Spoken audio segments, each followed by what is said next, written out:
लेकिन आपको तो पूरा का पूरा कॉन्फिडेंट रहना है, पूरा कॉन्फिडेंस। लाइफ में इतना कॉन्फिडेंस रहिए कि कब हारते हारते हारते कब बाजी जीत जाइए आपको पता ही नहीं चलेगा। फिर इतना कॉन्फिडेंस आपका होना चाहिए, समझ रहे ना। हाँ, सबसे बड़ा चीज़ कॉन्फिडेंस होता है। जो आदमी का सेल्फ कॉन्फिडेंस है वो दुनिया को जीत सकता है, और जो बहुत ज़्यादा टैलेंट है लेकिन सेल्फ कॉन्फिडेंस नहीं है वो एक मोहल्ला भी नहीं जीत पाएगा, समझे। घर में भी 4 आदमी विश्वास में नहीं ले पाएगा, समझे। तो पूछेंगे फार्मूला तो मेन से आपका सेल्फ कॉन्फिडेंस रखिएगा। भैया हम जो कर गए हैं उसको हम बता देंगे। देखिए डिटरमिनेंट चैप्टर हेडिंग लिखिएगा, डिटरमिनेंट। देखिए बाबू, डिटरमिनेंट तो बेस है, ये जो लिखा हुआ है मैट्रिक्स ही है, लेकिन खाली ये रेक्टेंगुलर ब्रैकेट कर देंगे तो मैट्रिक्स हो जाएगा, और रेक्टेंगुलर ब्रैकेट में सब एलिमेंट है सो वही रहेगा। खाली हम लोग सीधा स्ट्रेट लाइन कर देंगे, क्या कहलाएगा वो डिटरमिनेंट ऑफ ए कहलाएगा। तो अगर ये कोई स्क्वायर मैट्रिक्स है जिसका डिटरमिनेंट इस तरह तीनों सिंबल में से किसी भी सिंबल से रिप्रेजेंट किया जाता है, और बाबू ये डिटरमिनेंट का ये इस तरीके से बहु लिखा जाता है। ये मैट्रिक्स नहीं आया है, या ये मैट्रिक्स का एलिमेंट होता है यहाँ A11 A12 डिटरमिनेंट का एलिमेंट हो गया। ओके, चलिए तो कुछ नया नहीं है।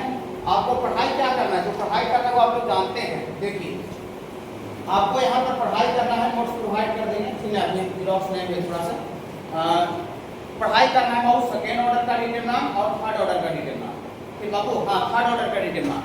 तो सबसे पहले बाबू हम लोग पढ़ने जा रहे हैं सेकेंड ऑर्डर का डिटरमिनेंट। सेकेंड ऑर्डर डिटरमिनेंट में 2 रो और कितना कॉलम रहेगा बाबू, 2 कॉलम रहेगा, 2 रो एंड 2 कॉलम। रुक जाइए नहीं लिखिएगा, यहाँ से बाबू आपको पढ़ाई करना है बाबू सेकेंड ऑर्डर डिटरमिनेंट। ये second order determinant, second order determinant इसमें लिखेंगे इट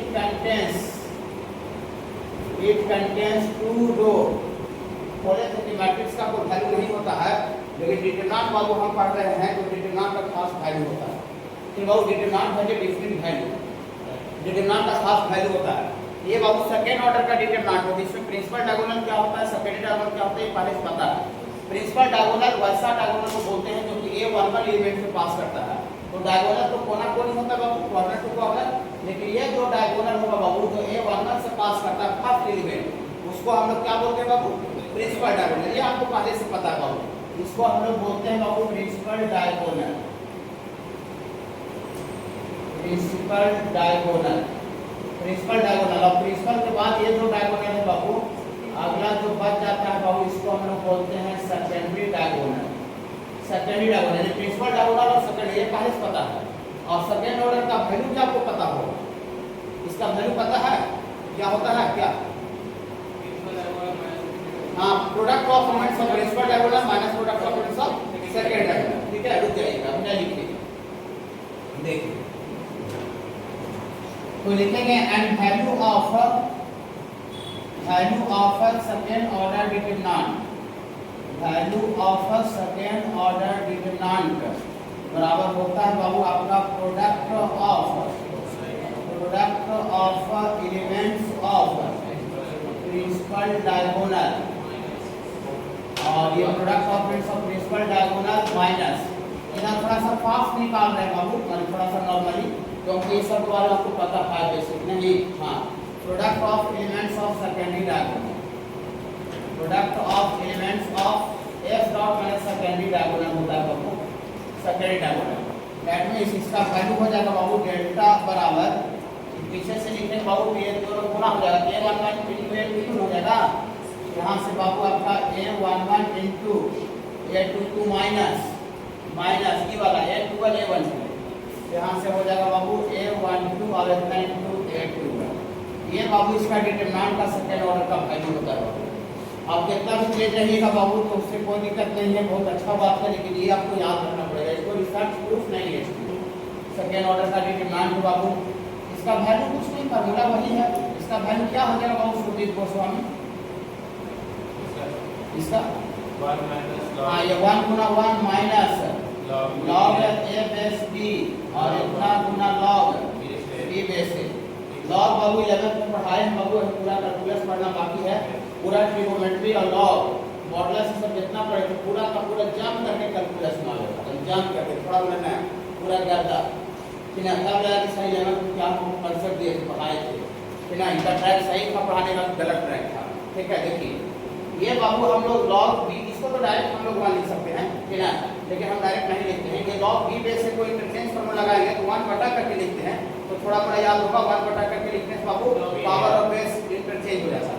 मेरा सब आने वाला है टोटल, ठीक है। हाँ ऐसा मतलब कि सब रियल केस में आएगा नहीं, ठीक है। डेल्टा बराबर यहाँ से 1 माइनस ये लॉग और ये a बेस t और यहाँ पर 1 बटा लॉग और यहाँ पर उलट के लिखेंगे बाबू 1 बटा जो पावर है बाबू ये बेस बन जाएगा, जो बेस है वो पावर। ये जो लिखाया है बाबू यहाँ लिख देते हैं, आपको हम मदद करते हैं घर पर भी। ये जो आया है बाबू इसको हम लोग नाम है इंटरचेंज फार्मूला, माने 1 बटा करके लिखते हैं तो पावर और बेस आपस में उलट जाता है। ये पढ़ाई करना 11th का बेसिक में, ठीक है। 11th का बैच स्टार्ट हुआ है, ठीक है। 11th का बैच करने से स्टार्ट हुआ तो उसमें जितना बेसिक नहीं पढ़ा हुआ है देखिए सब आपका इंटरवल से स्टार्ट किए हैं। 11th का बैच इंट्रोडक्शन से यहाँ से दिए हैं, ठीक है। तो जो बच्चे का बेसिक छूटा हुआ है बेसिक मैथ, ठीक है, तो वो इतना टॉपिक पढ़ाया जाएगा। यहाँ देखिए लॉग है तो आपको वो बच्चे पढ़ सकते हैं, कोई फी वगैरह नहीं लगेगा, ठीक है। कोई फी नहीं लगेगा, 1 महीना का क्लास है, इसमें जितना भी सब टॉपिक है पूरा ढंग से क्लियर कर दिया जाएगा ताकि आपको कैलकुलस पढ़ने में पैसा का दिक्कत नहीं हो। उसका वीडियो तो आप का रिकॉर्ड नहीं किए थे कि ना, मैंने करेंगे कि ना क्या नहीं किए थे कर ऐसे फिर से कल अभी बताना ही पड़ेगा, ठीक है। इसको अभी बता देंगे कि ना रिकॉर्ड कर देंगे इंटरवल मॉडुलस उससे सब आपको पढ़ा होगा। ये बाबू आपने कैसा करने से ये वाला दोनों क्या होगा वो कट गया, तो कट गया बाबू। तो यहाँ से आपको डेल्टा बराबर आ गया 1 माइनस 1 कितना 0, ठीक है। मतलब इस डिटरमिनेंट का वैल्यू बाबू कितना आएगा बाबू 0 आएगा। काफी आसान है, कोई दिक्कत है नहीं। और इसमें आपको बाबू एक क्वेश्चन है बाबू यहाँ पर एग्जांपल डेल्टा बराबर बाबू 2 ऑर्डर का दिया हुआ है, ये sin x है बाबू और ये माइनस cosec x है और यहाँ है बाबू आपका cosec x और ये sin x है। तो आपको प्रूफ करना है, देन प्रूफ दैट ये जो डिटरमिनेंट का जो वैल्यू आएगा 2 या 2 से बड़ा आएगा ऐसा साबित करना है, ठीक है। ये डिटरमिनेंट दिया हुआ है डेल्टा और इसका वैल्यू को प्रूफ करना है। इस डिटरमिनेंट का जो वैल्यू आएगा ये 2 आएगा तो 2 से बड़ा आएगा, ऐसा दिखाना है। देखिए तो सबसे पहले बाबू डेल्टा इसका कोई वैल्यू लिखेगा, जो डिटरमिनेंट पढ़ा है बच्चा जानता है। ये सेकंड ऑर्डर का डिटरमिनेंट इसका वैल्यू क्या लिखेगा sin गुना sin स्क्वायर और ये तो फार्मूले में माइनस होता है, गुना ही करने पर माइनस आ जाएगा तो प्लस हो जाएगा। इस डेल्टा बराबर आपको आ जाएगा बाबू sin स्क्वायर x और ये प्लस कर दें प्लस cosec स्क्वायर x, ये बाबू डिटरमिनेंट का वैल्यू आ गया। अब यहाँ से कोई बच्चा बता सकते हैं कि इस डेल्टा का वैल्यू कैसे प्रूफ होगा कि 2 या 2 से बड़ा होगा। cosec को sin में बदलेंगे, ठीक है, वेरी गुड। आगे बढ़ते हैं। तो cosec से कोई रिजल्ट जानते नहीं, जो भी रिजल्ट होता है sin से रिलेटेड cos से होता है। इसको बाबू हम थोड़ा सा आगे बढ़ते बाबू डेल्टा बराबर तो यहाँ से आपको आ जाएगा sin square x, cosec square को बच्चा 1 बटा sin स्क्वायर लिखिए बाबू। ये 4 क्लास के बच्चा को देंगे कि ये तुम 4 में पढ़ते हो, ये बोले हाँ भैया 4 में पढ़ते हैं, बोले इसको आगे बढ़ाओ तो तुम sin cos छोड़ दो गोली मारो, इस तरह का चीजें हटा तो तुम कैसे आगे बढ़ाते हो, बोले भैया एलसीएम ही समझते हैं। एलसीएम यहाँ पूछने के बटा में 1 है तो 1 sin स्क्वायर का एलसीएम वही रह जाएगा। तो एलसीएम सिंपली लेने जा रहे हैं तो एलसीएम कितना हो जाएगा बाबू sin स्क्वायर x, ये वाला यहाँ गुना हो जाएगा बाबू। यहाँ sin का पावर 4x हो जाएगा और दिक्कत होगा कुछ कीजिएगा बटा 1 हो जाएगा। तकलीफ है क्या बाबू नहीं, ये sin स्क्वायर x भागा में है, डिवाइड में इधर मल्टीप्लाई हो जाएगा। तो मल्टीप्लाई हो जाएगा यहाँ पर आपको आ जाएगा delta into sin square x और इतना बराबर उधर कितना बचेगा, उधर बचेगा sin का पावर 4 प्लस 1 बचेगा। ओके बाबू, ओके। ये वाला डेल्टा वाला उधर कर देते हैं उधर। तो यहाँ से बाबू आपको आ जाएगा sin का power 4 minus delta sin square x और उधर बैलेंस पर इधर सुधा करके देखते हैं क्या होगा बाबू 0 होगा। तो दिक्कत है क्या बाबू नहीं। देखिए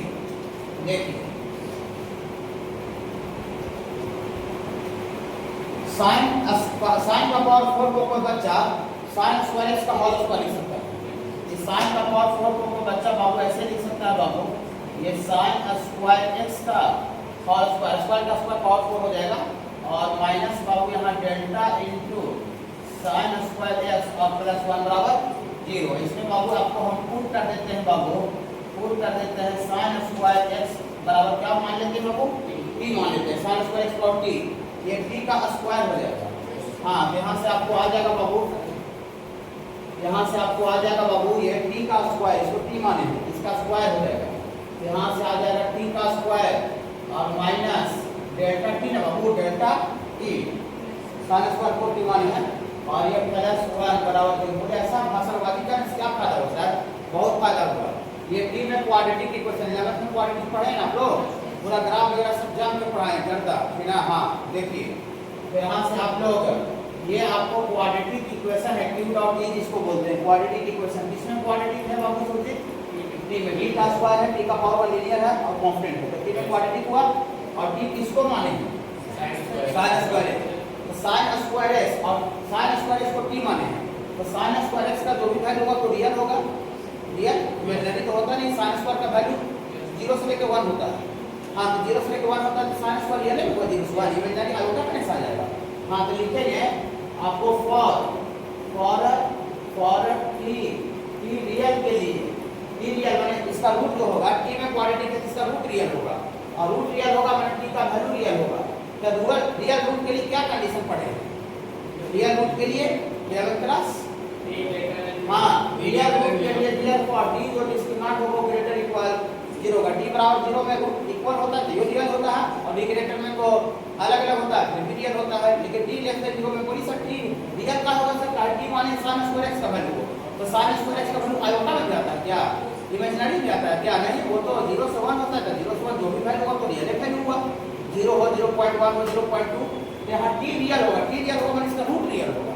तो फॉर रियल रूट के लिए डी ग्रेटर इक्वल 0 और डिस्क्रिमिनेंट क्या पढ़ाया है टीचर, क्या होता है discriminant, a square minus 4b किसको बोलते हैं, टी का कोफिशिएंट, टी का कोफिशिएंट। हाँ x का x में क्वाड्रेटिक रहता है x का कोफिशिएंट को भी बोला जाता है, यहाँ t में क्वाड्रेटिक है तो t का कोफिशिएंट को भी बोलेंगे।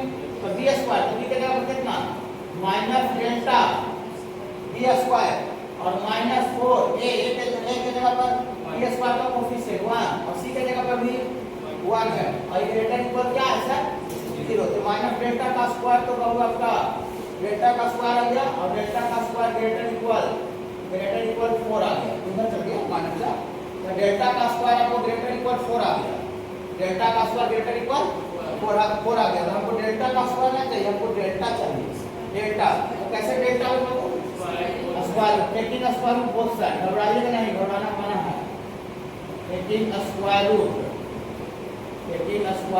बोथ साइड्स, दोनों तरफ स्क्वायर रूट लेंगे। तो चलिए लिख देते हैं, थोड़ा कुछ बच्चे नहीं बैठे हुए हैं जिनको बेसिक शायद नहीं पढ़े होंगे या पढ़े होंगे तो भूल गए होंगे, हमको याद नहीं आ रहा होगा उनको, बेसिक मैथ पढ़ लीजिए टाइम निकाल के, कोई फी वगैरह नहीं लगेगा। डेल्टा स्क्वायर का स्क्वायर रूट गलत, तो कुछ ना कुछ तो होगा करेगा, तो एक बार में सही बोलिएगा, ठीक है। 1000 बार पूरा सिलेबस सुनाएगा, सब बेसिक में पढ़ा होता है, ऐसा मत सोचिए कहानी आ गया करने से। आप बेसिक मैथ क्लास लीजिए, इंजॉय कर देख लीजिए, ऐसा अगर नहीं यूज हो जो हो रहा है नहीं अगर बताए तो यहाँ पढ़ा छोड़ दीजिए, इसका पढ़ाने का पैटर्न गलत है, मेरा सिंपल से बात है।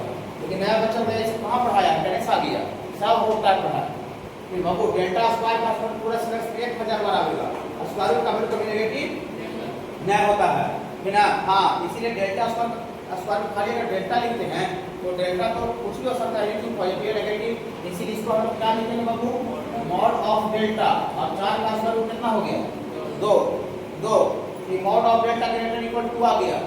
मॉडुलस जब पढ़ाई होता है तो इस तरह का बहुत ज़्यादा क्वेश्चन बताया जाता है, कुछ बच्चे इसमें स्टार्टिंग से जुड़े हुए हैं, इसमें 2 बच्चे ऐसे हैं जो कि फर्स्ट क्लास से जुड़े हुए बेसिक भी पढ़े होंगे, जब तक 2 बच्चे नहीं पढ़े इस बात की आपको पढ़ने का अपॉर्चुनिटी हम दे रहे हैं, अवसर दे रहे हैं, आराम से पढ़िए बिना कोई दिक्कत का, ठीक है। 9 से 11 एम गवर्नमेंट में स्टार्ट किए हैं, 9 से 11 मॉर्निंग में एक ही बैच स्टार्ट हुआ और आगे भी स्टार्ट होगा मई जून में, लेकिन अभी एक ही बैच स्टार्ट हुआ। देखिए यहाँ से निकाल सकते हैं बहुत सोचिए, mod of delta greater equal to delta का वैल्यू निकालना है, कैसे निकाल सकता है, ये अलग से अगर आपसे क्वेश्चन दे दे कुछ आपसे कोई आप लोग तीनों को सबको यहाँ से कोई अलग से क्वेश्चन दे दे कि mod of delta greater equal to 11 जो इसका मैट्रिक पास किया है सोचा बहुत उम्मीद रहेगा भैया ट्वेल्थ में पढ़ते हैं तो 10 के हो गए, हाँ नहीं क्या और उम्मीद से पूछे आपसे कि भैया mod of delta greater equal to थोड़ा सा डेल्टा बताइए, निकाल दीजिए, बता दीजिए तो ये बच्चा को। देखिए मॉडुलस आता है जो प्लस माइनस आता है इक्वल में आता है, अनइक्वल में आता है। ये डेल्टा मॉड ऑफ डेल्टा का इक्वल टू 2 रहता तो प्लस माइनस आता, लेकिन यहाँ इक्वालिटी नहीं, इनइक्वालिटी है। चलिए कोई दिक्कत, गलत बोले कोई दिक्कत नहीं, और तो बच्चा गलत ही बोलिए, सही नहीं गलत बोलिए, और आप गलत बोलिए तो हो जाएगा सर, ग्रेटर देन या इक्वल टू हो जाएगा, डेल्टा पॉजिटिव। हाँ हाँ greater than equal to direct greater than. चलिए वहाँ तो हमको अगर वहाँ से नहीं पता रहता डेल्टा पॉजिटिव है, और सिंपली चलिए जनरल क्वेश्चन दे दें इन जनरल, वहाँ तो ठीक है अच्छा ही बोले तो mod of delta direct delta हो जाएगा, अच्छा बोल रहे हैं आप। लेकिन अगर आपसे कोई ऐसे पूछे एक्स के बारे में पता नहीं तो पॉजिटिव नेगेटिव ये अननोन चीज है, और ये आपको ग्रेटर इक्वल टू दे दे, एक्स अननोन चीज है, एक्स नॉट डेल्टा, वहाँ तो ठीक था डेल्टा साइंस पर एक्स है, लेकिन यहाँ पर आपको mod of x greater equal to दे दे। 11 का बच्चा जिसको जो मैट्रिक पास किया है और बोले कि भैया थोड़ा सा एक्स बताइए भैया, एक्स काफी छोटा चीज है, जो बच्चा खास करके जेई का तैयारी कर रहा है, जेई का तैयारी करे चाहे कोर्स का करे, लेकिन ये बहुत छोटा चीज है। बोल गए अब और सुनिए, प्लस माइनस नहीं वो इक्वल रहता तब होता, अभी आप क्यों बोल रहे थे, mod of x equal to 2 रहता तब आपका एक्स डॉट प्लस माइनस 2 होता है। यहाँ इक्वालिटी है, ग्रेटर और लेस है, आप बता सकते हो बाबा इक्वालिटी का इंपॉर्टेंट है, ठीक है। लॉग और मॉडुलस बेसिक ये जो दो टॉपिक है, लॉग और मॉडुलस, ये सबसे मोस्ट इंपॉर्टेंट है। देखिए मॉडुलस मोस्ट इंपॉर्टेंट है, लॉग मोस्ट इंपॉर्टेंट है, बाकी इक्वालिटी सब तो चलते फिरते भी कोई समझ जाता, कोई दिक्कत नहीं है, ज़्यादा पढ़ाई हो मॉडुलस और लॉग, बाकी सब साइंस के सब में भी करते थोड़ी सब भी पता हो ही करता होगा, ठीक है, और ये नंबर सिस्टम भी सब अच्छा जानता होगा, ठीक है। लेकिन ये मॉडुलस और ये आपका मॉडुलस और ये लॉग, ये सबसे मोस्ट इंपॉर्टेंट टॉपिक है बेसिक मैथ का, ठीक है। इसको आप पढ़ लीजिए, टाइम निकाल के 2-4 दिन आना पड़ेगा, हो जाएगा आपका काम। देखिए तो वही चीज बाबू यहाँ है वैसे ही करते हैं। आप उसी के यहाँ पर कौन सा एक्सिस बनावे, देखो यहाँ डेल्टा एक्सिस बनावे, यहाँ डेल्टा का वैल्यू को आइडेंटिफाई करना है, ओके। और ये लंबाई को लेंथ को कितना से कंपेयर करना है, सेम वही चीज है, देखिए 2 से, यहाँ और भी लेंगे 2 लेंगे माइनस 2 लेंगे, यहाँ डेल्टा जो है वो 2 के बराबर है चाहे तो आगे है, और ये लेंथ भी 2 के बराबर है चाहे तो पीछे, ठीक है। डेल्टा ये डेल्टा का ये वैल्यू है, उसी तरह से है, लेकिन हम यहाँ ऊपर जान चुके हैं कि डेल्टा किसको माने पहले किया, डेल्टा माने ओ हाँ डेल्टा, देखिए डेल्टा ये पूरा फंक्शन है साइन स्क्वायर फॉर्म, तो साइन स्क्वायर भी पॉजिटिव होता है और 1/sin स्क्वायर भी पॉजिटिव, ये पॉजिटिव में पॉजिटिव जुटेगा तो नेगेटिव नहीं आएगा, है ना। डेल्टा क्या है, वो डेल्टा वैल्यू जो ऊपर क्वेश्चन दिया हुआ है ये साइन स्क्वायर तो नेगेटिव होगा नहीं कभी, ये भी 1/sin कभी नेगेटिव होगा नहीं, ये पॉजिटिव होगा चाहे 0 होगा, ये भी पॉजिटिव 0, तो पॉजिटिव चाहे 0 में 2 पॉजिटिव जुटेगा तो कहीं माइनस ना सकता है नहीं, तो ये इस पोर्शन जो नेगेटिव वाला जो डेल्टा है उसको हमको कट करना पड़ेगा, तो है कट करने समझ लो क्वेश्चन से, हाँ। तो ये बहुत नॉट पॉसिबल, ये संभव नहीं है, ये संभव नहीं है, ये नॉट पॉसिबल, ये नॉट पॉसिबल फ्रॉम 1 टू इसको नॉट पॉसिबल। चलिए देख लेते हैं नॉट का, समझ जाइएगा कि नहीं, ये डेल्टा है पॉजिटिव प्लस पॉजिटिव नेगेटिव होगा नहीं, ठीक है। तो ये वाला एरिया मैंने हुआ था, कौन वाला एरिया होना चाहिए डेल्टा, ये एरिया होना चाहिए। तो इस एरिया में अगर हम बात करें तो रियल फॉर ये डेल्टा एक्सिस है, इसको डेल्टा का वैल्यू है, तो डेल्टा का वैल्यू 2 के बराबर हो रहा है, 2 के बड़ा हो रहा है, तो delta greater equal to use करना कि जो डेल्टा आएगा वो उससे बड़ा है, ओके। तो देखिए आप सुनिए जरा, सुनिए, ये भी तो सेकेंड ऑर्डर का डिटरमिनेंट है, ठीक है। आप बोर्ड वाला क्वेश्चन हम देखेंगे आपके सामने, बोर्ड वाला जो एनसीईआरटी में जो स्टार्ट किया हुआ है, तो रहता है find the value of x x214 बराबर 0, x निकाल, ऐसे रहता है। वो सेकेंड ऑर्डर का, वो भी ज्यादा का बना है, वो मीडियम ऑर्डर का, तो है सेकेंड ऑर्डर का, लेकिन बदल जा रहा है, लग जा रहा है, ज्यादा लग जा रहा है। इसमें क्या कहेगा, इसमें कोई डेल्टा बराबर x निकालिए, यहाँ 4x - 2 बराबर 0, यहाँ से 4x बराबर 2 x बराबर 2/4 1/2, ये बोर्ड का हो गया ऑब्जेक्टिव। वो थोड़ा सा बढ़ जाएगा, उसका जेई मेंस का भी नहीं है, वो बढ़ जाएगा तो वो सीयूटी हो गया, बेस्ट और जेईटी, जेई मेंस का अपना लेवल नहीं होता होगा, सेकंड ऑर्डर कैबिन करता है सबसे बड़ा वाला, थर्ड ऑर्डर का होगा, ठीक है ना। जेई मेंस का 100% गारंटी थर्ड ऑर्डर का होगा। तो ये समझे बाबू, तो सेकंड ऑर्डर का डिटरमिनेंट यहाँ पर आप साइन डालते हो, यहाँ प्लस होता है माइनस होता है, सब पता है बाबू, ये ये सब तो बहुत ज़्यादा यूज आ गया है मैट्रिक्स में। फिर यहाँ minus plus minus plus minus plus, ये 4 ऑर्डर का मिलेगा। इसी तरह से प्लस से चालू कीजिए और प्लस माइनस करते चलेंगे। ओके, एक और साइन निकालने का फॉर्मूला भी ऑल्सो साइन ऑफ एलिमेंट ए आई जे बहुत मैट्रिक्स का जनरल एलिमेंट है या डिटरमिनेंट का जनरल एलिमेंट है। और इसका हमको साइन निकालना है, साइन। तो वहाँ साइन क्या होगा, तो कुछ नहीं करना है, -1 का पावर i प्लस जे कर देना। ये बहुत साइन निकालने का बहुत फॉर्मूला है। हम लोग देखिए साइन ऑफ एलिमेंट ऑफ ए आई जे कोई इन जनरल एलिमेंट है i1 और j1 कॉलम का। इसका आपको साइन का फॉर्मूला होता है निकालने का -1 का पावर i प्लस जे। बोलिए सर इसका फायदा क्या होगा सर? जैसे आप गए 1 नंबर का ऑब्जेक्टिव क्वेश्चन, अब बोल दे कि find the element of sign which belongs to 32th column and 31th row. बोलिए अरे find the element of sign which belongs to 32वां रो 31वां कॉलम। यानी वैसा एलिमेंट का साइन बताना जो कि 32वां रो और 31वां कॉलम से बिलोंग करता है। तो ऐसे चलेगा, प्लस माइनस करते हो जाएंगे, पागल हो जाएंगे। हाँ देखिए सर बाबू, ये डायरेक्ट -1 का पर्याय और जे जोड़ दीजिए, आई और जे जोड़ दिए तो 32 प्लस 31, आई और आई प्लस जे वही फॉर्मूला है। तो -1 का पर्याय आपको 13 हो जाएगा, 63 हो जाएगा।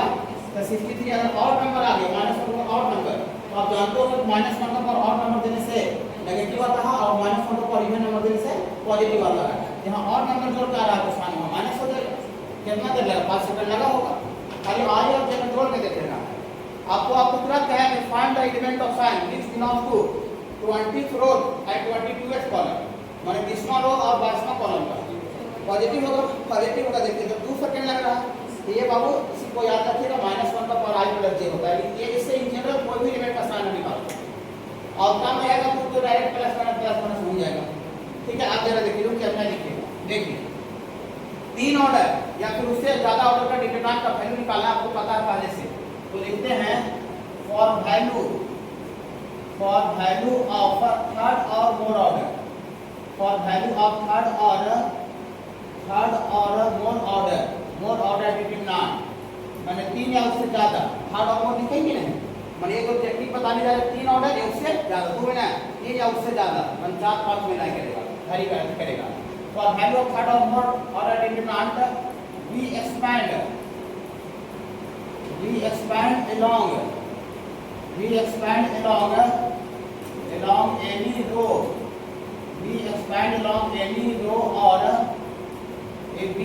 along any row, or any column। मतलब हम लोग 3 या उससे ज्यादा ऑर्डर का डिटरमिनेंट का वैल्यू निकालने के लिए हम लोग किसी भी रो या किसी भी कॉलम को लोग एक्सपेंड कर देंगे, उसका वैल्यू मिल जाएगा। एनी रो और एनी कॉलम लिखते हैं, एनी रो और एनी कॉलम माने कोई भी रो या फिर कोई भी कॉलम, कोई भी रो या कोई भी कॉलम को लोग एक्सपेंड कीजिएगा, वैल्यू को फर्क नहीं पड़ेगा।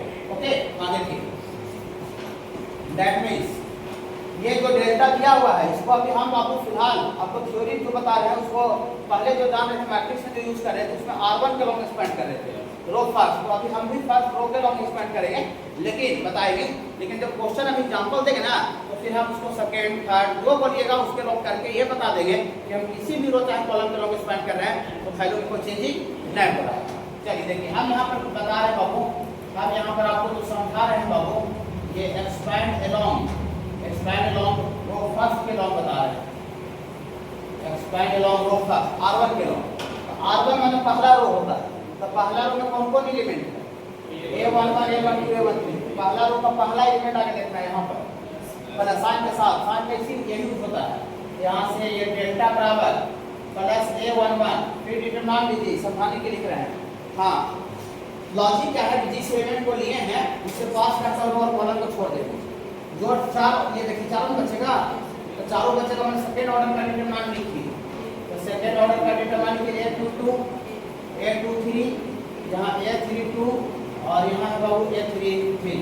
हो गया बाबू, इसका काम हो गया पहला रो में। पहला रो में इसके बाद इसका पारी है, तो प्लस और यहाँ साइन क्या होता है माइनस, यहाँ साइन के साथ लिखना है -A12, फिर डिटरमिनेंट का सिंबल दीजिए, फिर वही लॉजिक इसका माइनस लिखना है, माइनस माने इससे पास करता हो रो वाला रो को छोड़ ये छोड़ देंगे, तो क्या बचेगा? 821 823 बचेगा।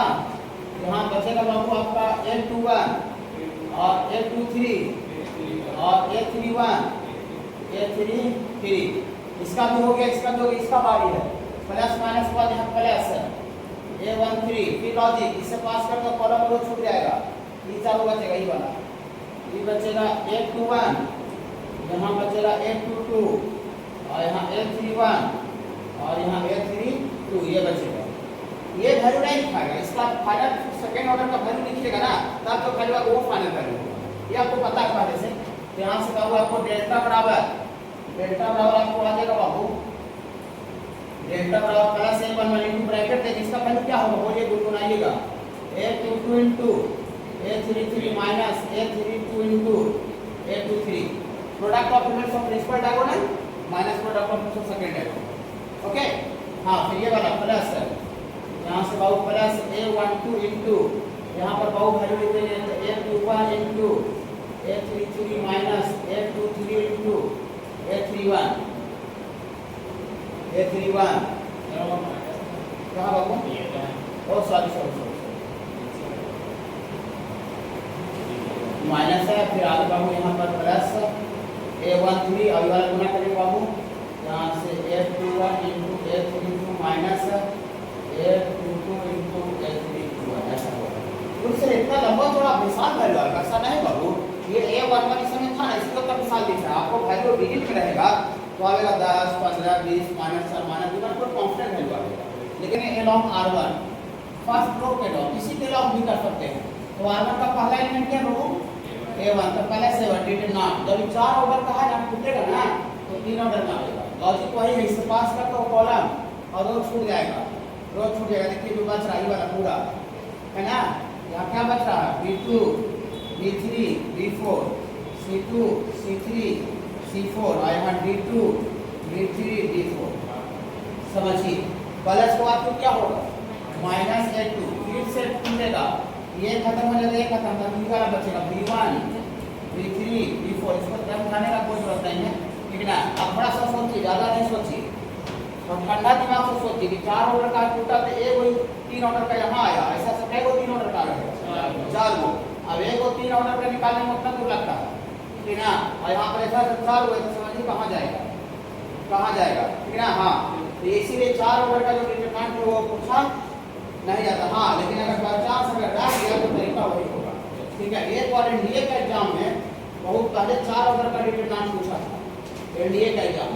तो इस एनडीए को ऑब्जेक्टिव का पैटर्न पर होता है, तो उसमें होता है कैसे 4 ऑर्डर का कोई दिया, देखिए कैसे कोई दिया लास्ट वाला एडवांस में नहीं कहीं नहीं। खाली एक बार एनडीए में, ये एनडीए में एक बार 4 ऑर्डर का क्वेश्चन आ गया था। यहाँ देखिए इसका वैल्यू पूछ रहा है, और 4 ऑर्डर का पूछा था तो खाली कैसे पूछा था वो देखिएगा, ठीक है। देखिएगा यहाँ है A H G F, ये 0 B C E और 0 0 0 का देख रहे हैं भरमार चल रहा है।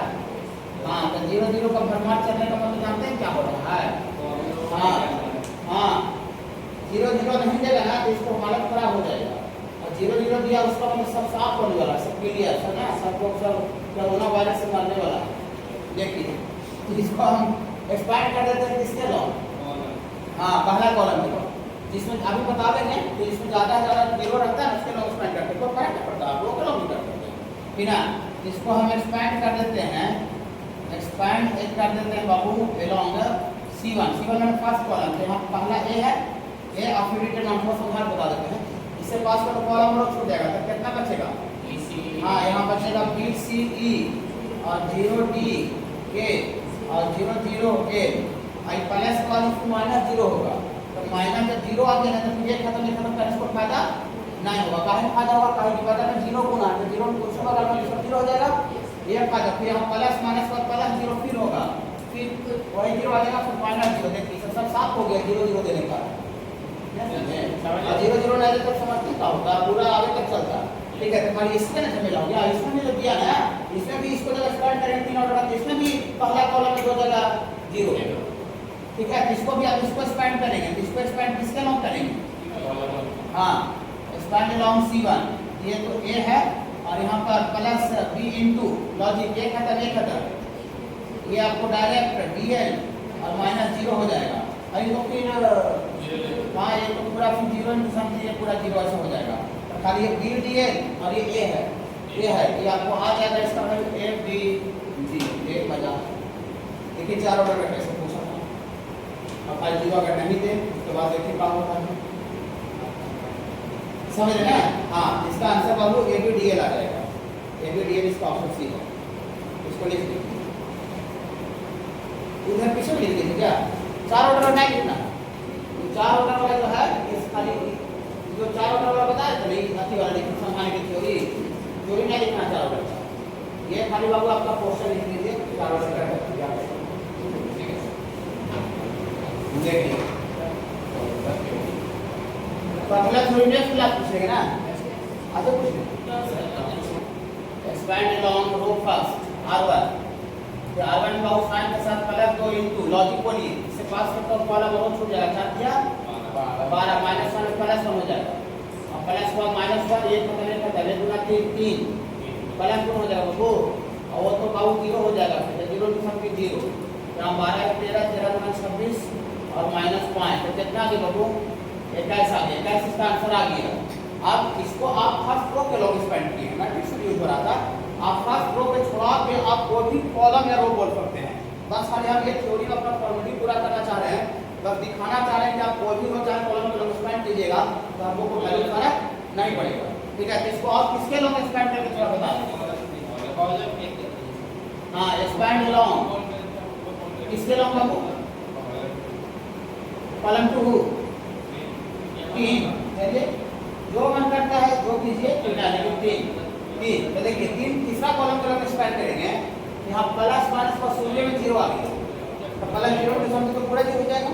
यहाँ से बाबू डेल्टा बराबर प्लस 0 के सामने पूरा 0 प्लस माइनस प्लस को यहाँ साइन माइनस होता है लेकिन माइनस है एलिमेंट के माइनस में तो माइनस होना माइनस ना समझिए। देखिए प्लस माइनस प्लस हुआ माइनस तो माइनस कितना साइन और एलिमेंट भी माइनस में तो माइनस के साथ माइनस 1 लिखेंगे तो प्लस 1 हो जाएगा। यहाँ से प्लस 1 फिर लॉजिक बोलिए इससे पास करते हुए रो और कॉलम छूट जाएगा तो ये 2 * 1 2 माइनस 2 हो जाएगा क्या। हाँ प्लस माइनस प्लस माइनस का प्लस 3 होगा तो यहाँ से बाबू प्लस 3 फिर लॉजिक बोलिए इससे पास करते हुए रो और कॉलम छूट जाएगा।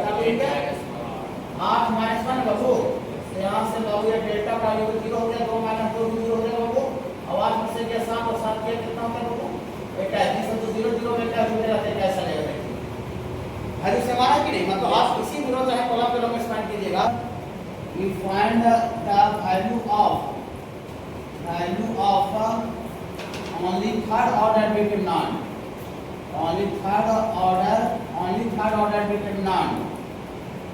by using Cyrus rule पर हम लोग 3 ऑर्डर डिटरमिनेंट का सिर्फ वैल्यू सारा रूट का यूज करके क्या कर सकते हैं निकाल सकते हैं। ठीक ना हाँ निकाल सकते हैं। देखिए इसका पूरा प्रॉपर तरीका बता देते हैं। जैसे सपोज करते हैं A1 है B1 है C1 है A2 है B2 है C2 है A3 है B3 है C3 है 3 ऑर्डर का डिटरमिनेंट इसका वैल्यू निकालना है। ओके साइरस रूल का यूज करके साइरस रूल एक्सपेंड करके तो निकाले करता है लेकिन साइरस रूल कैसे पूरा निकाल लीजिए वो सुनिए।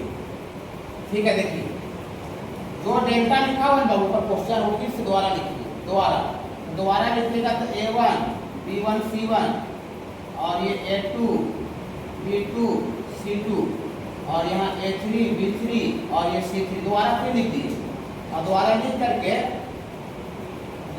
करके सिर्फ पहला रो और दूसरा रो को फिर से नीचे लिखिए और फर्स्ट रो सेकंड रो को वापस के नीचे लिखिए। इसके नीचे पहला रो को फिर लिखिए बोलिए A1 B1 C1 सिर्फ फर्स्ट रो को और सेकंड रो को फिर लिखिए सेकंड रो बोलिए A2 B2 C2 ऐसा हो गया। सिर्फ पहला दूसरा तीनों बना लिखना है। डिटरमिनेंट मान जो क्वेश्चन दिया फिर से वापस लिखिए और लिख करके फिर पहला दूसरा रो को फिर पीछे लिखिए। चलिए आप देखिए क्या करना है डायगोनल बनाना है। अब ये 3 ऑर्डर का डिटरमिनेंट है तो 3 एलिमेंट मिलेगा तब डायगोनल का निर्माण होगा। क्या ये दोनों मिलाकर डायगोनल बन जाएगा। डायगोनल पूरा यहाँ से यहाँ 3 ऑर्डर का तो तीनों एलिमेंट मिलेगा तब डायगोनल बनेगा। ये तीनों मिलेगा तब डायगोनल बनेगा। तो डायगोनल का निर्माण कीजिए। अगर प्रिंसिपल के लॉन्ग डायगोनल बनाइए, प्रिंसिपल के लॉन्ग, तो प्रिंसिपल के लॉन्ग डायगोनल बनाइए, देखिएगा प्रिंसिपल के लॉन्ग पहला डायगोनल ये है, प्रिंसिपल के लॉन्ग बनेगा ये यहाँ देखिए A1 B2 C3 वाला, A1 B2 C3 इसको गुना कर देना, गुना A1 B2 C3 कर दिए। फिर तीन एलिमेंट मिलेगा तब डायगोनल का निर्माण होगा। तो तीन एलिमेंट अभी और भी मिल रहा है, देखिए तीन, मुझे ऊपर भी तो मिल रहा है, ऊपर नहीं मिल रहा है, ऊपर दो एलिमेंट, नीचे आइए तब तीन एलिमेंट मिलेगा। ये तीनों को फिर प्रोडक्ट करना है, बोलिए प्रोडक्ट A2 B3 C1 और डायगोनल बनेगा, तीन एलिमेंट और कॉम्बिनेशन हो रहा है। हाँ अभी और है, तीन ऑर्डर का है तो तीन को डायगोनल का भी निर्माण होगा, तीन से ज्यादा कम नहीं होगा। ठीक है, चलिए इसको गुना कर दीजिए, इसको गुना कीजिएगा तो A3 B1 C2 ओके। हाँ डायगोनल बना दिए और डायगोनल बनेगा तीन ऑर्डर का नहीं। अब नीचे आएगा तो दो ही तो एलिमेंट बच रहा है, दो, हाँ दो एलिमेंट नहीं बनेगा, तीन ऑर्डर का है तो तीन एलिमेंट मिलेगा तब डायगोनल बनेगा। इसको सबको जोड़ देना है, इसको सबको क्या करना है बाबू, जोड़, जोड़ करके ये चूंकि प्रिंसिपल का लॉन्ग जोड़ है तो हम जोड़ करके इसको हम P बोल रहे हैं, P अपने तरफ से कुछ आएगा जोड़ करके, उसको हम P बोल रहे हैं। जो काम आप प्रिंसिपल डायगोनल के लॉन्ग पहले हैं, डायगोनल बना कर गुना करके जो जोड़े हैं, वही हूबहू काम सेकेंडरी के लॉन्ग कीजिए, वही हूबहू काम सेकेंडरी के लॉन्ग कीजिए, सेकेंडरी डायगोनल। तो पहला सेकेंडरी डायगोनल कौन बनेगा, ये वाला, ये यहाँ से ना ऐसे ही बनाएगा, इसको मिला दीजिए ऐसे करके, ऐसा गुना कर दिए वाला, गुना कर दीजिए, ये गुना ना अगर कुछ दिक्कत कोई दिक्कत नहीं है। C1 B2 A3 और डायगोनल तीन ऑर्डर का, तीन एलिमेंट ये वाला सेकेंडरी के लॉन्ग A1 B3 C2 आप कुछ लिख सकते हैं, गुना है ये तीन ऑर्डर का, यहाँ पर आपको है A2 B1 C3 अब बनेगा नहीं, यहाँ पर नीचे दो ही एलिमेंट बच रहा है। अब इसको सेकेंडरी के लॉन्ग जो आया है इसको भी सबको जोड़ दीजिए, और जोड़ करके हम इसको S बोल रहे हैं, S में सेकेंडरी फिगर प्रिंसिपल, ठीक है। हाँ और डेल्टा का जो साइरस जो नियम बताया, डेल्टा का जो साइरस नियम बताया, क्वेश्चन क्या था, क्वेश्चन लिख देते हैं। हाँ ये क्वेश्चन को फिर सीधा लिख देते हैं, लो F0 F4 -1 2 F3। देखिए सारे जो नियम क्या बताया कि डेल्टा का जो वैल्यू होता है बाबू, हियर फॉर ये डेल्टा का जो वैल्यू होता है P माइनस S होता है। इधर वाला जो सब जोड़ करके आए जो, और उधर वाला जो जोड़ करके आए जो, प्रिंसिपल में से सेकेंडरी को घटा दीजिएगा तो तीन ऑर्डर डिटरमिनेंट का वैल्यू आएगा। ये सारा नियम बता दिया। देखिए इसको हम वेरीफाई कर देते हैं, ये जैसे क्वेश्चन का नाम बताए कि क्वेश्चन को एक्सपेंड करके निकाले तो कितना इसका आंसर आएगा, बेटा इसको हम सारे सूत्र से बना देते हैं। ठीक है, ये वाला क्वेश्चन करना है, फाइंड ये डिटरमिनेंट का वैल्यू निकालना है 2F0 और F4 -1 2F3 from by Cyrus rule, by using Cyrus rule, by using Cyrus rule, Cyrus rule का यूज करके बनाना। तो Cyrus rule का यूज करके बनाना है तो क्वेश्चन को बहुत नीचे उतारिए, 210 14 -1 213 क्या बोला Cyrus, पहला रो दूसरा रो को फिर से नीचे लिख लीजिए। देखिए 210 और F4 -1 ऐसे बोला।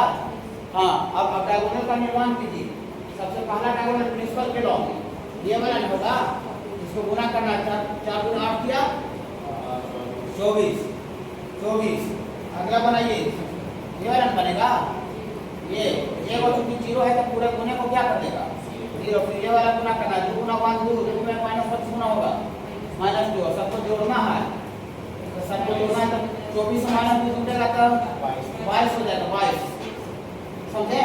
और जो काम प्रिंसिपल के लॉन्ग के वही काम सेकेंडरी के लॉन्ग कीजिए। पहला सेकेंडरी वाला बनेगा बाबू, इसका गुना 0 और यहाँ पर बाबू -2 और ये वाला बाबू 1 गुना 1 गुना 3 ना, इसको जोड़िए तो जोड़िएगा तो 3 में 2 1 कट जाएगा, 1 आएगा। और दिया इसको डेल्टा क्लाइमेक्स क्या बोल के दिया 3 -S, तो P आ रहा है 22 -1 कितना आ गया, सही आया गलत आया, सही आया। मैंने ये भी एक नियम है, इस तरह से भी सारा सब लोगों को दिमाग लगा गया। लेकिन ये खाली 3 ऑर्डर में काम करेगा, 2 ऑर्डर 4 ऑर्डर में। और उम्मीद है कि सारा का सारा रो को हम कॉलम में बना देते हैं तो मैट्रिक्स का ट्रांसपोज कहलाता है, याद होगा ट्रांसपोज बोल गए। उसका थ्योरी से सब पूछने वाले हैं, टेस्ट से बाकी है होना, ठीक है हुआ क्या, ठीक है। चलिए तो मतलब The value of determinant does not change if its rows and column are interchanged. माने सारा का सारा रो को एंड कॉलम को अगर अदला बदली कर दिया जाए, हेराफेरी कर दिया जाए, तो डिटरमिनेंट का वैल्यू बदलता नहीं, डज नॉट चेंज, माने परिवर्तन न होता है। इसका मतलब दैट मींस डेल्टा का वैल्यू और डेल्टा डैश, डैश का नाम सुना है, डैश का नाम ट्रांसपोज, है ना? हाँ, डेल्टा और डेल्टा का ट्रांसपोज दोनों का वैल्यू क्या होता है बाबू? बराबर होता है, ठीक है ना? हाँ, फ्रॉम प्रीवियस एग्जांपल से ज्यादा हम लोग टाइम पास नहीं करते हैं, ठीक ना? मेन जो भी टाइम पास करना होगा मैथ में वो आपको वो हाँ कैलकुलस में भी करेंगे और इसमें भी करेंगे, क्वेश्चन भी करेंगे, मैं क्वेश्चन प्रॉब्लम भी करेंगे, ठीक है? प्रॉब्लम में टाइम पास का फायदा होता है। देखिए हम लोग फ्रॉम प्रीवियस क्वेश्चन से बात कर लेते हैं। ये प्रीवियस जो क्वेश्चन लिखे इसका वैल्यू कितना आ रहा है? देखिए इस डेल्टा का वैल्यू, इसको हम लोग डेल्टा डैश करते हैं, तो डेल्टा डैश करेंगे तो 210 उधर लिखाएगा, इसको उधर थोड़ा करने वाले 210, तो अगर लिखे होंगे तो थोड़ा सा वहाँ छोड़िएगा। हाँ, फ्रॉम प्रीवियस क्वेश्चन से ये डेल्टा डैश, ये 210 है, 14 माइनस 1 और 213, ये देखिए डेल्टा डैश है जो पिछला क्वेश्चन से, इसका वैल्यू निकाल के देखते हैं कैसा रहेगा, तो प्रॉपर्टी ठीक है। एग्जांपल तो वेरीफाई करते हैं, क्वेश्चन में क्या दिमाग में वो बता देंगे, ठीक है? क्वेश्चन में हम लोग क्या दिमाग अप्लाई करेंगे, देखिए अब इसको बाबू हम लोग एक्सपेंड कर देते हैं। बाबू पहला कॉलम चलाऊं तो यहाँ से expand along C1, expand along C1, पहला कॉलम चलाऊं एक्सपेंड कर देते हैं, तो डेल्टा डैश ये प्लस 2 इनटू लॉजिक ये खत्म एक खत्म क्या किया 12 प्लस 1 हो जाएगा, तो प्लस के बाद माइनस 1 ये खत्म एक खत्म कितना हुआ 1 माइनस 3 प्लस 2 ना बाबू, प्लस माइनस बाद तो प्लस 0 हो जाएगा बाबू। यहाँ से डेल्टा डैश बराबर 12 13 13 गुना 26 और 3 और 5 और वो तो आपका 0 आ जाएगा, ठीक है? इसका मतलब दिया फॉर डेल्टा का वैल्यू किसके बराबर आ जाएगा बाबू? डेल्टा डैश, माने सारा का सारा रो को आप अगर कॉलम भी बना देते हैं तो डिटरमिनेंट का वैल्यू कोई परिवर्तन नहीं होता, ठीक है? लिखने के लिए आएगा फिर are the property of determinant नहीं, क्वेश्चन यूज आएगा, क्वेश्चन यूज कैसे होगा क्वेश्चन में पता चलेगा। अब ये वो थ्योरी पढ़ के वो क्वेश्चन नहीं बताया जा सकता है, मिनिमम हम लोग 6 तक थ्योरी पढ़ेंगे तब क्वेश्चन बनना चालू होगा, क्वेश्चन स्टार्ट होगा। ये नहीं कि वो थ्योरी बताए प्रॉपर्टी उस पर वो क्वेश्चन बताता, अगला प्रॉपर्टी उस पर क्वेश्चन बताता नहीं, एक ही क्वेश्चन में 4-5 प्रॉपर्टी एक साथ इकट्ठा लगता है और हम मिनिमम 5 से वो नहीं पढ़ेंगे जब तक हम क्वेश्चन नहीं बना सकते। ओके बाबू? हाँ, तो हम लोग 5 से तक इंतजार करते हैं तो क्वेश्चन बनाएंगे। चलिए तो 1 हो गया, मुझे लिख देगा। दूसरा नंबर प्रॉपर्टी क्या कहता है? The value of determinant is 0. Determinant का वैल्यू 0 होता है if all elements of any row or any column are 0. देखिए the value of determinant is 0, determinant का वैल्यू 0 होता है if all element of any row, all element का मतलब सारा का सारा एलिमेंट, किसी भी एक रो चाहे किसी भी एक कॉलम का ऑल एलिमेंट माने सारा का सारा एलिमेंट अगर 0 हो जाए तो उस डिटरमिनेंट का वैल्यू 0 होता है। किसी भी एक रो चाहे किसी भी एक कॉलम, एनी रो, किसी भी एक रो चाहे किसी भी एक कॉलम का अगर सारा का सारा एलिमेंट अगर 0 हो जाए तो बिना बदले बिना कुछ बोले डिटरमिनेंट वैल्यू क्या लिख देंगे? 0। जैसे फॉर एग्जांपल के तौर पर ये डेल्टा बराबर यहाँ लिखे 2 10 15 और ये 0 0 0 और 1 3 और 4 लिख दीजिए। देखिए इसको आप एक्सपेंड भी कीजिएगा, ठीक है? तो एक्सपेंड भी निकालिएगा तो 0 आएगा, लेकिन इसका आपको दूसरा कॉलम का सारा एलिमेंट क्या है?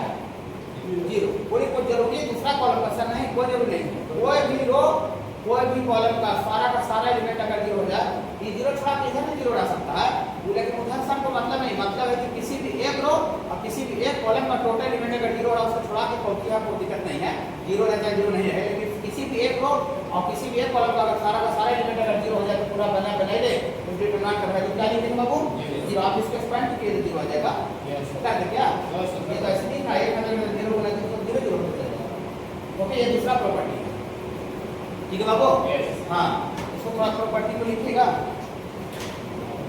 इफ एनी टू रो, एक बार बता देना चाहते हैं जो भी प्रॉपर्टी रो और कॉलम दोनों की है, फिर बाबू हाँ एनी टू रो या फिर any two column, any two माने कोई भी दो, तीन में ऑर्डर है तो कोई भी दो, ठीक है? एनी टू रो और any two column are identical का मतलब होता है सेम समझते हैं ना? Yes sir. हाँ, अनुरूप हो, ठीक है, आइडेंटिकल या फिर प्रोपोर्शनल। प्रोपोर्शनल का मतलब रेशियो सेम होता है, फिर हिंदी में समानुपाती बोलते हैं, ठीक है ना। प्रोपोर्शनल का मतलब समझा रहे हैं, अगर कोई भी दो रो या कोई भी दो कॉलम अगर आइडेंटिकल है या फिर प्रोपोर्शनल है तो बिना बने डिटरमिनेंट का वैल्यू क्या हो जाएगा, जीरो। बोलिए सर ये आइडेंटिकल वाला तो आपको समझ में आ रहा है, प्रोपोर्शनल वाला क्या करता है बता रहे बाबू, प्रोपोर्शनल क्या कर रहा है देखिए।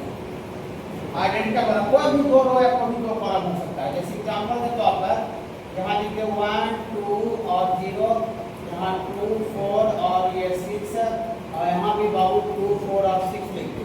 तो आप यहाँ पर देख पा रहे हो इस डिटरमिनेंट में कि जो दूसरा कॉलम है वही कॉलम तीसरा है, दूसरा तीसरा सेम है यहाँ पर आपको C2 और C3 क्या बाबू सेम है, सेम को ही आइडेंटिकल बोलते हैं। अगर इस डिटरमिनेंट का वैल्यू क्या निकालेंगे तो वैल्यू निकाल के क्या आएगा, जीरो। हम क्लास में है तो क्वेश्चन जब आवेगा किताब में तो वहाँ पर इसका वैल्यू नहीं निकालेंगे, लेकिन हम लोग थ्योरी को क्लियर करके पड़ेगा ना।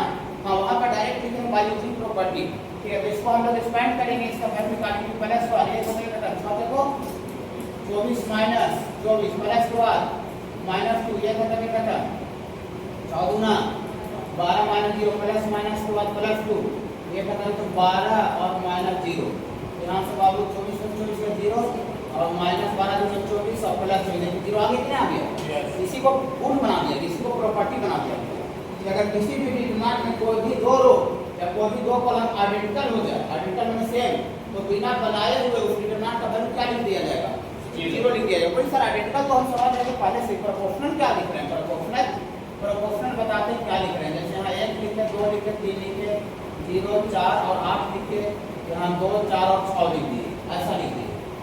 हमको कोई भी दो रो या कॉलम आइडेंटिकल नजर नहीं आ रहा है, सेम नजर नहीं आ रहा है, सेम नजर नहीं आ रहा है, लेकिन R1 में कौन सा एलिमेंट, R1 में 1 2 3 और R3 में क्या है 2 4 6। तो आप यहाँ पर R1 बटा R3 निकालिए। बोलिए सर दो रो का रेशियो कैसे निकालेंगे, दो रो का रेशियो निकालने का मतलब होता है पहला एलिमेंट सब बटा दूसरा बटा दूसरा, तीसरा बटा तीसरा, ऐसा होता है।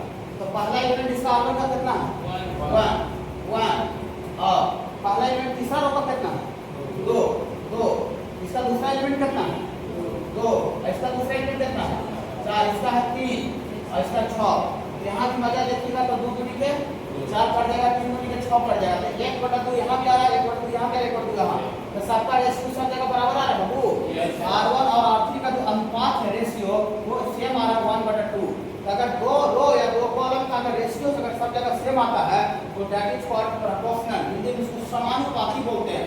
समानुपाती में अनुपात समान, अनुपात बराबर, रेशियो बराबर, ओके। और उसको आप 8th 9th क्लास में जानते होंगे कि यहाँ पर इसको ऐसे लिखा जाता है, इसको ऐसे लिखा जाता है R1 ये प्रोपोर्शनल का सिंबल अल्फा जैसा होता है। R1 प्रोपोर्शनल जो है किसके प्रोपोर्शनल है R3 के, माने कोई भी दो रो या कोई भी दो कॉलम अगर प्रोपोर्शनल हो गया, प्रोपोर्शनल इस तरह का अनुपात सबका बराबर हो गया सब जगह का, तो बिना बनाए हुए उस डिटरमिनेंट का वैल्यू 0 हो जाएगा। चलिए हम यहाँ बना के निकाल देते हैं, इसका हम +1 एक्सपेंड करेंगे, ये करने में कितना है 24 माइनस 32 प्लस वाले तो -0 पूरा खत्म हो जाएगा और प्लस माइनस के बाद +2 ये का लगता है 8 गुना 16 माइनस 12, तो 24 में से 32 गया -8 और 16 में से 12 गया 4 और 4 दूनी 8 हो जाएगा, जीरो आगे कितना आ गया। तो कोई भी दो रो या कोई भी दो कॉलम अगर आइडेंटिकल हो, आइडेंटिकल मतलब सेम या प्रोपोर्शनल हो, प्रोपोर्शनल का मतलब समझ में आ रहा है, अनुपात समान, रेशियो बराबर आ जाए, कोई भी दो रो या कोई भी दो कॉलम का, तो बिना बनाए हुए जहां भी क्वेश्चन का सिचुएशन अंदर आएगा बिना बनाए हुए स्टेटमेंट का डायरेक्टली 0 लिख दिया जाएगा।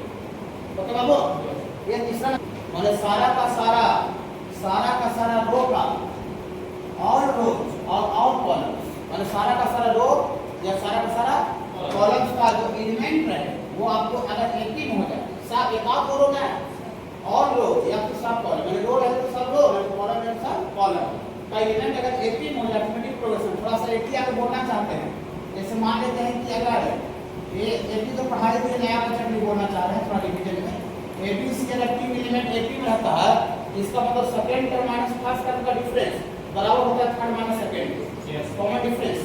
ये अगर 80 में रहता है तो याद होगा सर दूसरा माइनस पहला का घटाओ दूसरा माइनस दूसरा को या पढ़ाई से लेवल में माइनस भी इधर आ जाएगा तो 2b = a + c हो जाएगा। ये बात याद कर लीजिएगा, सही हो जाएगा क्वेश्चन में 80 अर्थमेटिक प्रोग्रेशन देखिए हम लोग एक एग्जांपल के तौर पर बाबू लिखते हैं यहाँ जैसे 1 2 3 और यहाँ बाबू 3 6 9 और यहाँ बाबू 5 10 और 15 ऐसा है। देखिए देखिए देखिए पहला रो में कौन कौन एलिमेंट है सर